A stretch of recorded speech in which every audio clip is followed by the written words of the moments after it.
In this module, we zoom out and ask a simple question. Why did the EU decide crypto needed its own rulebook?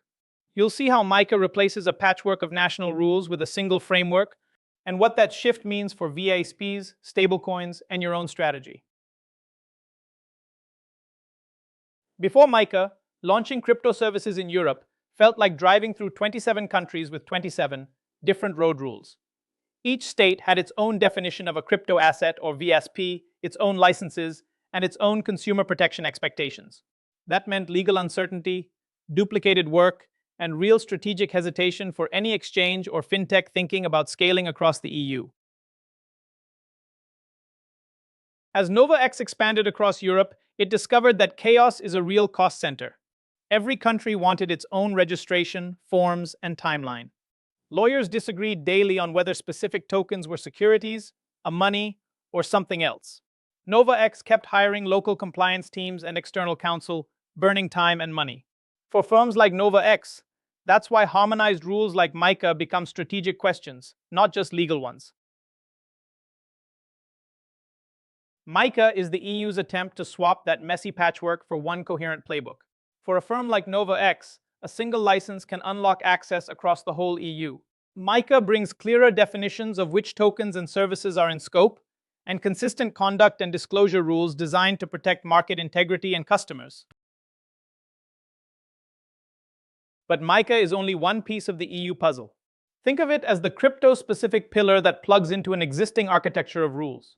MiFID II still governs traditional securities. PSD2 and e-money rules still shape payments. AML and CFT directives still drive financial crime controls. GDPR still decides what you can do with customer data. DORA adds operational resilience. For NovaX or FinBridge, complying with MiCA means aligning with this whole ecosystem, not simply swapping old rulebooks for a new one. MiCA and AML sit side by side like two train tracks.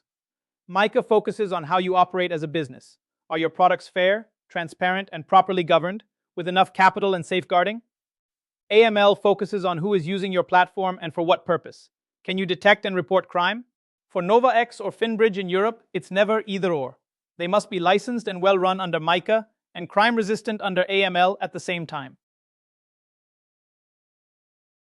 MiCA starts by sorting activities into the right bucket, because each bucket comes with different obligations.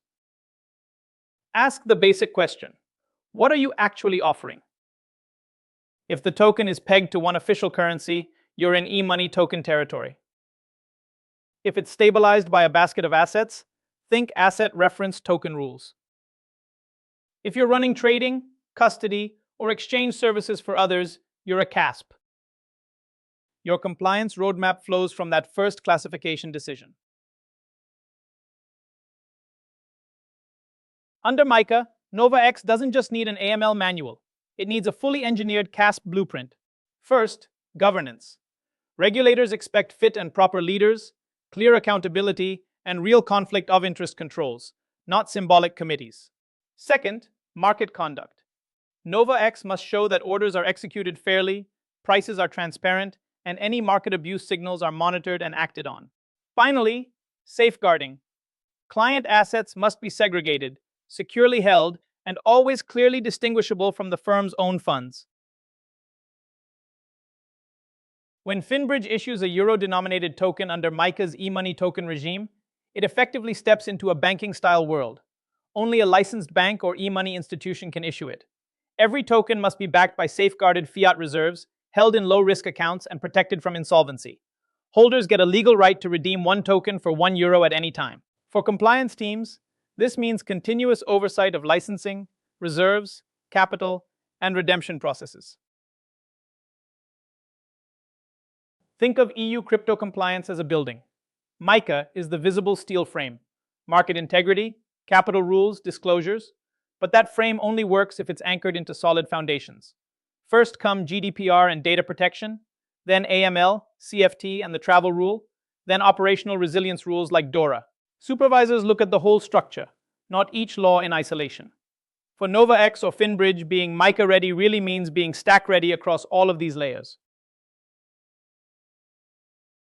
MiCA is ultimately a strategic investment decision. In the short term, it demands real sacrifices, tying up capital, overhauling governance, and accepting tighter guardrails on products and marketing. The upside is structural, not cosmetic.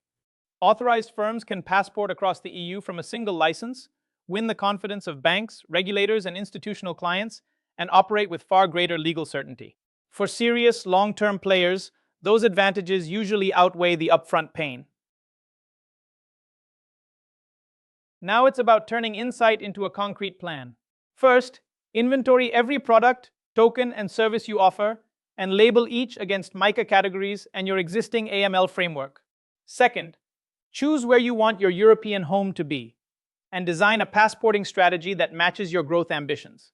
Finally, align your internal architecture so governance, risk, compliance, and customer protection operate as one integrated system, not separate silos.